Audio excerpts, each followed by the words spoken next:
রাধে রাধে বন্ধুরা, কেমন আছো সবাই? তোমরা আশা করছি সবাই সুস্থ আছো, ভালো আছো। আমিও ভালো আছি। তাহলে ভাবছো তো এই মিষ্টি কুমড়োটা কেন আমি আপনাদেরকে দেখাচ্ছি। আজকে এই মিষ্টি কুমড়োটা দিয়ে একটা রেসিপি করে আপনাদের সঙ্গে শেয়ার করব। আশা করছি রেসিপির ভিডিওটা আপনাদের ভালো লাগবে।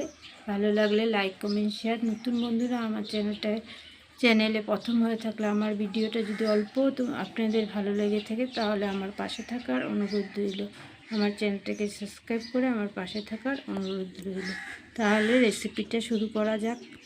তাহলে চলুন রেসিপিটা শুরু করা যাক। আগে আমি কুমড়োটাকে কেটে নেব, তারপর রান্নাঘরে চলে যাব সোজা। আজকে এই 1 বাটি চানা আর মিষ্টি কুমড়ো দিয়ে একটা রেসিপি আপনাদের সঙ্গে শেয়ার করব। তাহলে চলুন দেখা যাক কি রেসিপি। বাচ্চাদের স্কুলে টিফিনে দেওয়ার জন্য একটা রেসিপি শেয়ার করছি। তো এটা মিষ্টি কুমড়োটা পাকা না, কাঁচা মিষ্টি কুমড়ো নিয়েছি আমি, আর 1 বাটি কাঁচা চানা বা কালা চানা যে যেটা বলেন। প্রথমে এটাকে হালকা একটু সিদ্ধ করে নেব। কালকে রাত্রে আমি ভিজিয়ে রেখেছিলাম। এখন একটু গরম জল আগেই বসিয়ে দিয়েছি, গরম জলে একটু সিদ্ধ করে নেব।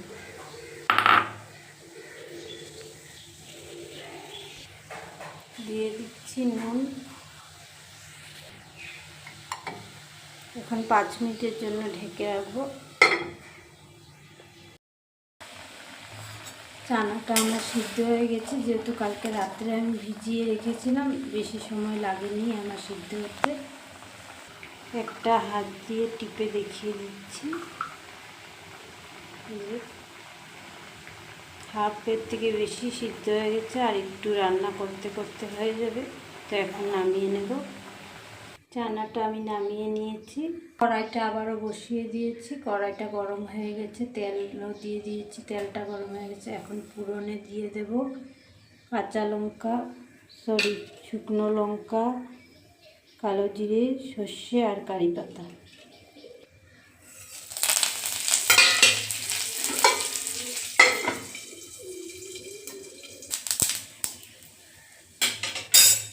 ফোড়নটা আমার ভাজা হয়েছে। এখন চানাগুলো দিয়ে দেবো। চানাগুলো দিয়ে বেশি ভাজবো না, নাহলে আবারও শক্ত হয়ে যাবে। এখন আমি এই কুমড়োগুলো দিয়ে দেবো।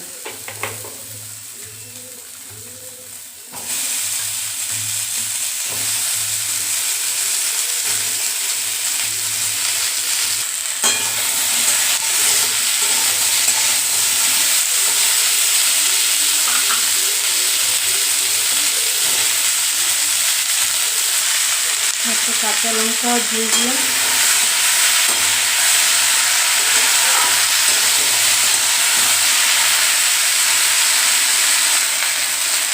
দিয়ে দিচ্ছি নুন,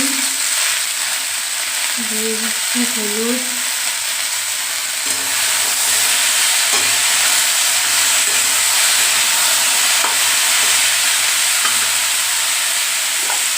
এখন ঢেকে দেবো। কুমড়োগুলো সিদ্ধ হবে।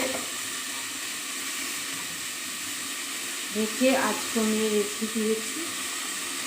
যেহেতু এটা মিষ্টি কুমড়ো আর এটা কাঁচা মিষ্টি কুমড়ো, আর যদি মিষ্টি কুমড়ো মিষ্টি না হয় তাহলে খেতে ভালো লাগে না। তার জন্য আমি একটু চিনি দিয়ে দিয়েছি। আর এর সাথে দিয়ে দিলাম জিরের গুঁড়ো।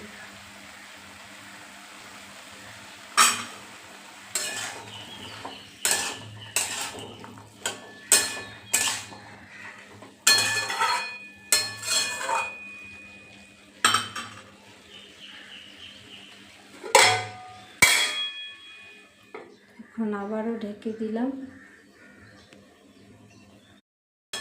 ঢেকে রাখাতে দেখেন কুমড়োর থেকে কত জল বেরিয়েছে। এই জল দিয়েই কুমড়োটা সিদ্ধ হয়ে যাবে, গেছেই সিদ্ধ হয়ে। আর এখন আঁচ কমিয়ে রাখবো না, এখন আঁচ বাড়িয়ে রান্নাটা করে নেব।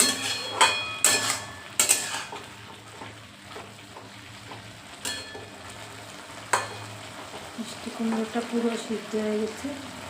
এখন আঁচটা বাড়িয়ে দিয়েছি চুলা, জলটা শুকানোর জন্য।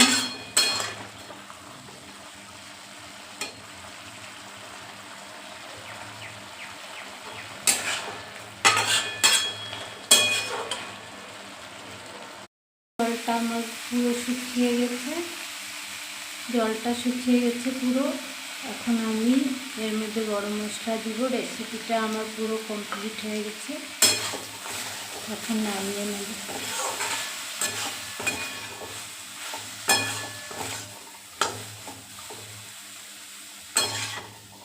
এভাবে একবার বানিয়ে বাচ্চাদের টিফিনে দিয়ে দেখুন, বাচ্চারাও খেয়ে খুশি হবে। তো আজকের মতন এই রেসিপিটা কমপ্লিট। আমি তো রেসিপিটা তৈরি করে ছেলের টিফিনটা রেডি করে নিয়েছি। তাহলে আপনারা কবে এই রেসিপিটা বানিয়ে আপনাদের ছেলে মেয়েদের টিফিনে দেবেন বলুন কমেন্ট করে।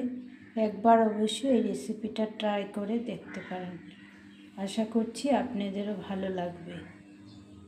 তাহলে আজকের মতন এখানেই বিদায় নিচ্ছি। বাই, রাধে রাধে।